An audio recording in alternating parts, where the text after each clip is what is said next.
Musulmonlar uchun muqaddas bo'lgan Ramazon oyida musofirchilikda, vatandan olisda, Yevropada, Xorvatiyada vafot etgan ukamizni jasadini O'zbekistonga yuborish uchun ehson yig'ishni boshlagandik.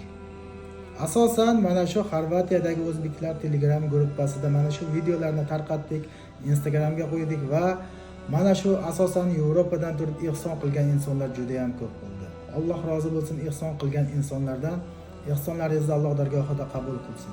Bu ehsonni endi yopiq deb aytamiz. Bugun hamma hujjatlar yakunlandi. Ixtiyor ukamizni jasadi shanba kuni O'zbekistonga yetib boradigan bo'ldi. Barcha ehson qilgan insonlardan Alloh rozi bo'lsin. Uydagilariga esa Allohdan chiroyli sabr tilaymiz. Hammalaringizga rahmat. Ehson qilgan insonlar Ramazon oyida mana shu ehsonlaringiz albatta Allohning dargohida qabul bo'lsin deya duo qilamiz. Barchangizga rahmat.